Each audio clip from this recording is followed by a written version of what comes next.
good evening, student. Now here we are with a short note, that is write a short note on flexor retinaculum. Okay, this flexor retinaculum is similar to that of the flexor retinaculum in front of the wrist joint, okay, carpal bones, right? And this is here placed onto the ankle, just below and behind the ankle joint, okay. So if there is a short note like this, write it under this following head: introduction of the flexor retinaculum, attachment of the retinaculum on the bones on medial aspect of the ankle joint, that is to the medial malleolus and to the calcaneus, and then finally the structure crossing deep to the retinaculum. And I forgot to mention here applied importance as usual, okay, applied anatomy or clinical anatomy or surgical anatomy, whatsoever it may be, okay. So these are the four heads in which we are supposed to write this answer. Let us come to the introduction, okay. The flexor retinaculum is located here. It is a fibrous band, okay. It is a thick fibrous band which is modification of the deep fascia.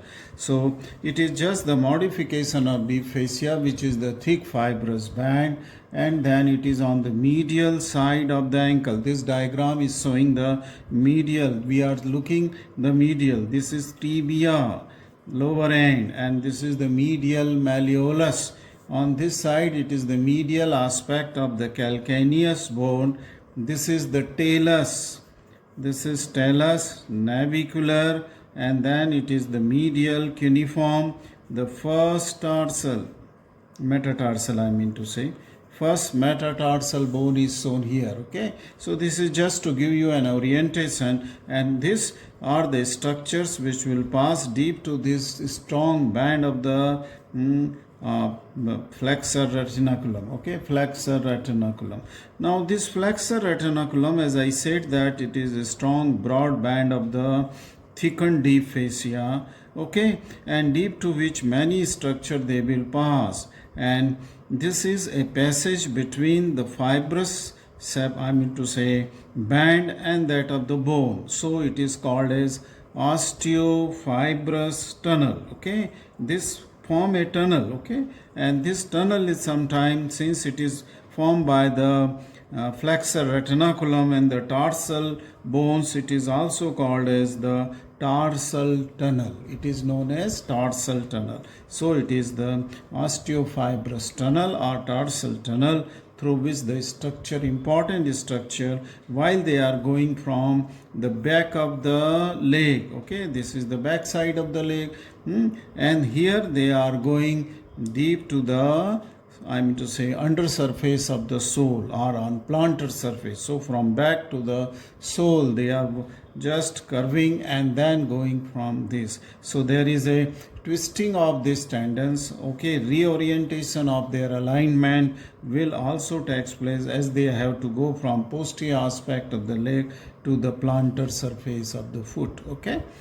Let us come to the attachment of this retinaculum, flexor retinaculum, is onto the medial malleolus. As I said that this is the medial malleolus of the tibia, okay. So it is attached onto the inferior border of the medial malleolus, mostly on posterior aspect of the inferior border, okay, of medial malleolus, and the strong fibrous band, then it travels infrolaterally. This strong fibrous band, okay, collagen bundles of fibers, okay, inelastic in nature, and they travel infrolaterally, distally I mean to say, inferiorly and distally, okay. They are going, rather to say postero-inferiorly they are going, coming from anterosuperior side of attachment onto tibia to that of the calcaneus on the postero-inferior aspect, where they get attachment onto the tubercle of the calcaneus, okay, tubercle of the calcanea or calcaneal tuberosity. Okay, it gets attached onto the calcaneal tuberosity, which is a projection of the bone onto the medial, long near the heel, okay, which forms the heel. So this is the calcaneal tuberosity or the medial process of calcaneal. There are two processes of the calcaneal tuberosity, one medial and another lateral. So they go to attach onto the medial calcaneal tuberosity of its medial process. The medial process, right?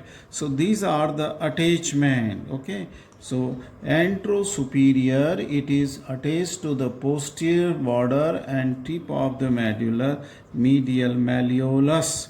So to the medial malleolus, where malleolus. So anterosuperior attachment, and posterior-inferior, it is attached to the calcaneal tuberosity and to its medial process of the calcaneum. Just note down these 2 points from where it is attachment is extending, and this attachment is crossing the bone calcaneus on its medial aspect where there is a groove, okay, and a little part of the talus above. So the talocalcaneal joint, actually it is crossing the talocalcaneal joint between talus and calcaneus, and then the groove which you have seen in osteology, which is on medial aspect of calcaneus. Through this groove, okay, sloping surface, these structures they are passing. Let us come to which structures they pass through the deep to this flexor retina. So structure passing deep to the flexor retinaculum. The first is the tendon, and this is the tendon of the strong tendon of a strong muscle, tibialis posterior. This is the strong tendon going deep to the flexor and gaining attachment onto the navicular bone. So this is the tendon of the tibialis posterior muscle, okay, which is on the back side of the leg, okay, on the posterior aspect of the leg. So this is the tibialis posterior tendon. So tendon is passing, okay, not the muscle. This is the tibialis posterior tendon. And then the second tendon is flexor digitorum longus. See this second tendon just postero-inferior to it, okay. It is the tendon of the flexor digitorum longus, which winds around the cuboid. This is the cuboid bone, okay. This is the cuboid, and this winds around the cuboid bone through the groove. This is called as flexor digitorum longus. So I am writing here flexor digitorum longus, flexor digitorum, second tendon, okay. Then the third structure is an artery, and that artery is called as posterior tibial artery. Let me draw it with the red color, okay. This is the posterior tibial artery coming from the back of the leg.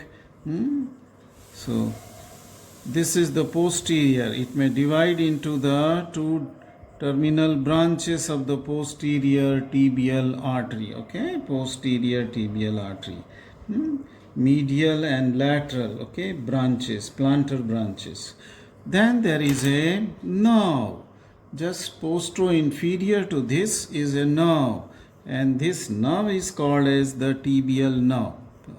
Just posterior tibial artery, just on to the postero-inferior to this, it is the tibial nerve.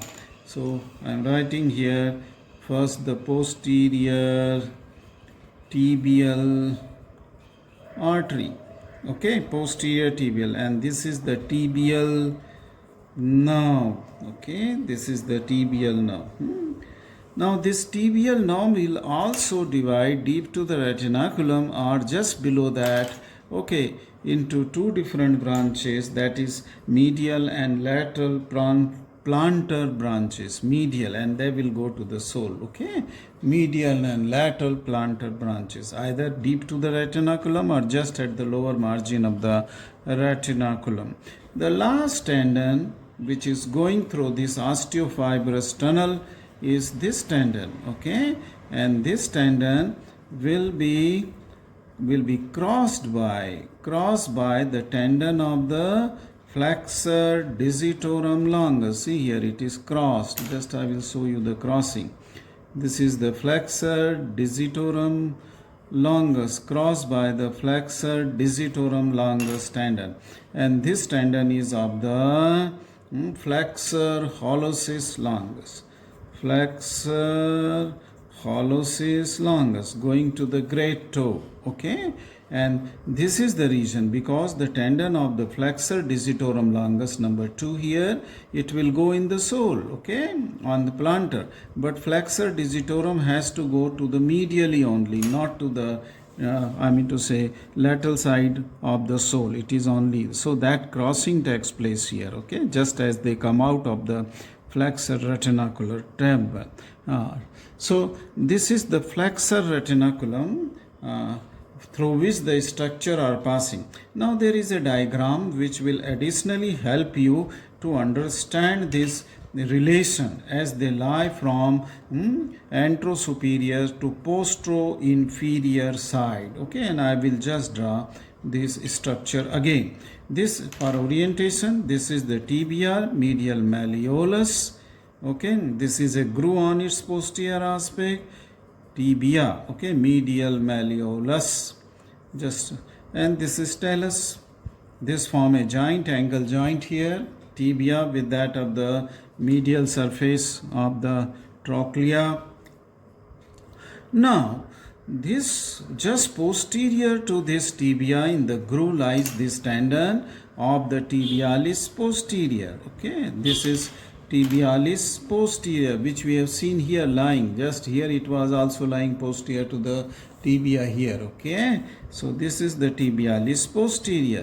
The second tendon here is flexor digitorum longus, flexor digitorum longus, and that of the, then will come the artery, the posterior tibial artery. This is the posterior tibial artery, and then will come the posterior tibial nerve. Okay, this will be the tibial nerve, right? This is the posterior tibial artery and the tibial nerve is here. Okay, this is tibial nerve is here.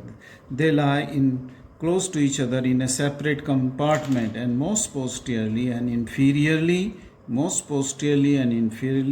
is the tendon of the flexor hallucis longus, which lies, okay, on the posterior aspect of the talus where there is a groove. Okay, posterior aspect of the talus where this groove is there. So flexor hallucis longus. So these are the structure exactly which we have seen here deep to the retinaculum.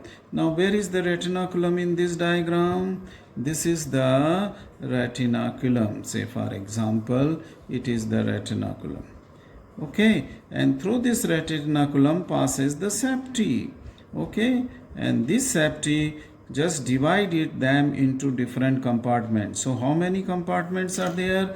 Compartment of tibialis posterior tendon, compartment of flexor digitorum longus tendon, and a single compartment for the tibial nerve and the posterior tibial artery, and here the postero-inferior compartment of the flexor hallucis longus. So they are also having their own compartment. Okay, their own compartment is there. So these are the structures of the structures lying deep to the flexor retinaculum. Okay, we have covered all the structure. Let us come lastly on to the applied anatomy, and this applied anatomy is this structure, that means most sensitive structure which is passing through the deep to this flexor retinaculum is that the nerve, that is the tibial nerve, and this tibial nerve may get compressed in this short osteofibrous tunnel, or this is tunnel. Okay, tarsal tunnel, and because of that it may get compressed, okay, because of the compression of swelling from any region will compress it, and this ultimately will lead to the pressure, will lead to the tingling, burning and pain, tingling, burning and pain on the sole of the foot, okay, on the solar aspect, that is towards the plantar surface, okay, not the dorsal surface of the foot, because this nerve is supplying to the skin on that side and to the pain also, okay, to the pain also. This symptoms, if they are seen, this will indicate that there is a compression of the tibial nerve as it is passing through that of the flex deep to the flexor retinaculum, and this condition is called as the tarsal tunnel syndrome. Tarsal, because this tunnel is the osteofibrous tunnel and since it is close to the tarsal bone, hence it is called as the tarsal tunnel syndrome. And how you will treat the tarsal tunnel syndrome? You can treat this tarsal tunnel syndrome just by giving a cut to the flexor retinaculum, okay, superficial to this passage of the artery and nerve, and then relieve the compression so that the tingling, burning and pain in the sole will go, okay, it will go. This completes your short note on the flexor retinaculum, right? Now the next video will be on the posterior compartment of the leg. Thank you very much for watching this short video.